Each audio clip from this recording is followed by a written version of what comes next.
90% of his funding from crypto and 100% of his loyalty to crypto, it means that we're not going to have somebody who's going to support the SEC in trying to do their job. Senator Warren, we have to leave your remarks there, Mr. Deaton. One more minute. Yes, listen, I sued the United States government because they hurt small-time investors.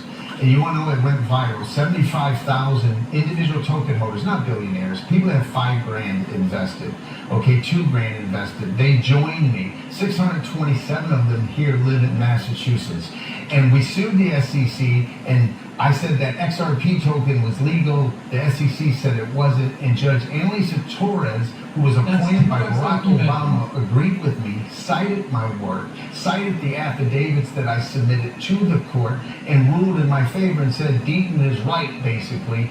And it gave relief to these individual token holders. Now, she keeps talking about crypto billionaires. Senator Vice President Harris was just donated over 1 million XRP tokens by a crypto billionaire that supports me. So I'm going to ask you, what do the crypto people expect from Vice President Harris that they don't expect from me? That's what That is time. May I answer that? Yes, very quickly, 15 seconds, and then 15 seconds, Mr. Deaton, when you're done. I think it's a problem when any candidate receives 90% of the funding from their campaign from one industry, whether it's the crypto industry, the oil industry, the pharmaceutical industry. So far as I know, Mr. Deaton is now the all-time champion for having gotten the most funding from one 15 seconds, and we really have to move on. Is absolutely lying. A super PAC.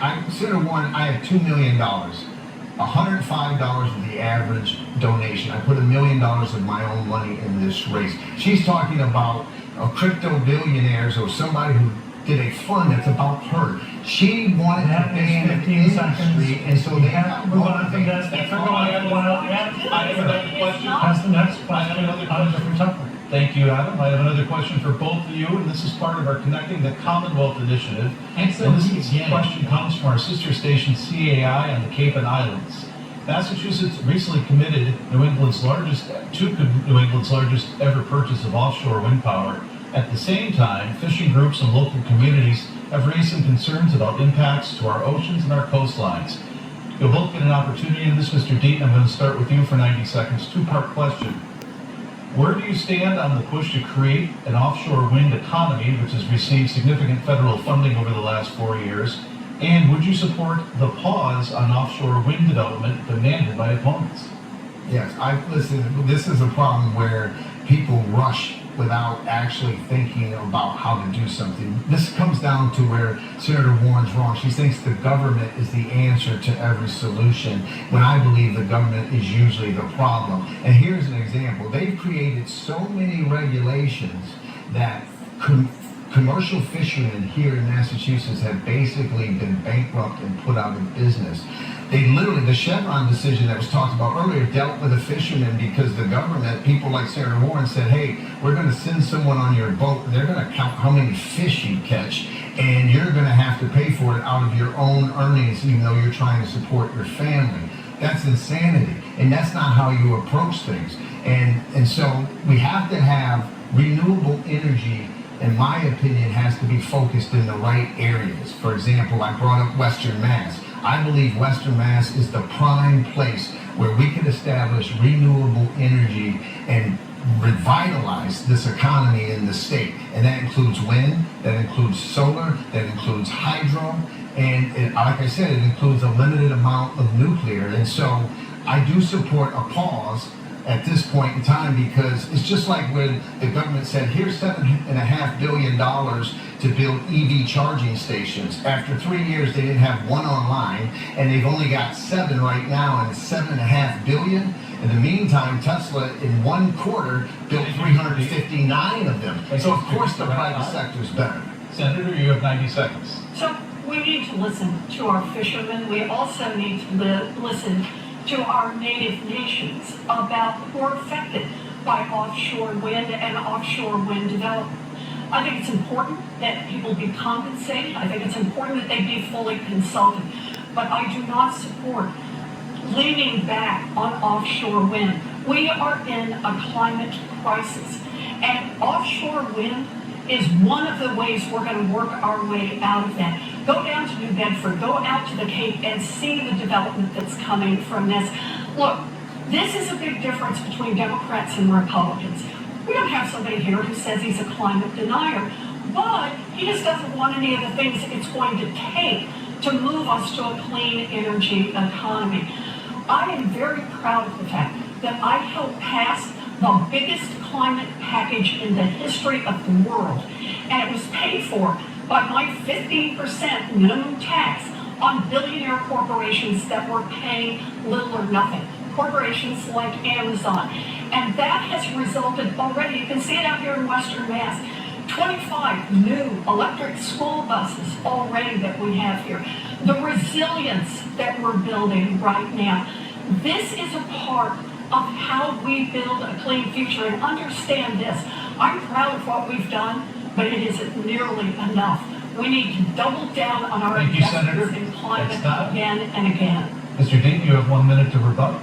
Listen, Senator Warren does nothing but engage in class warfare. You notice that she keeps talking about billionaires. For example, she supported 87,000 IRS agents, and what was her answer? It's for the billionaires. Well, let's talk about something she doesn't like to, which are facts. There's 735 billionaires living in America. They have a cumulative wealth of $4.5 trillion. So Senator Warren, instead of just taxing them more, let's just take all their money for a second for this conversation. That 4.5 trillion that we take from them, you know what we could do with it? We could pay our interest alone for 4 years on the national debt. Not a dollar goes to education. Not a dollar goes to the climate change. Not a dollar goes to immigration reform. Not a dollar goes to anything. It just goes to interest. And so her slogan of tax the rich on everything is that's just a slogan. And by the way, the 87,000 IRS agents, if it's for the billionaires, we'd only need 735 of them, and they can be assigned to each billionaire all year long. Mr. Deaton, that's time. Senator, you have the final minute. So understand this, the IRS agents he's talking about are the people who are hired to do enforcement against tax cheats who make more than $400,000 a year. And it is an incredibly successful program. In fact, for every dollar invested, we're getting somewhere between $6 and $10 back in revenues from people who just don't even follow the current law because they know, under the Republican regime, that the IRS doesn't have the manpower to come after them. Look, Jon Deaton stands here and tells you who he is. He wants to defend the billionaires, and that makes sense. It's the billionaires who are funding his campaign. 90% of the money that is moving this campaign forward comes from the crypto industry. And the crypto billionaires are going to expect a big return on their investment if Jon Deaton can take this Senate seat. Thank you, Senator. We have a little bit more to get in before we run out of time tonight. Question for both of you involving political ambition. Senator Warren, if Kamala Harris is successful in her presidential run, would you consider serving in her administration? And if she is not, would you consider running for president again yourself in 2028? No and no. I am asking the people of Massachusetts to elect me for a 6-year term, and it's the 6-year term here in Massachusetts that I want to serve. And the reason for that is because I have work that I'm doing for the people of Massachusetts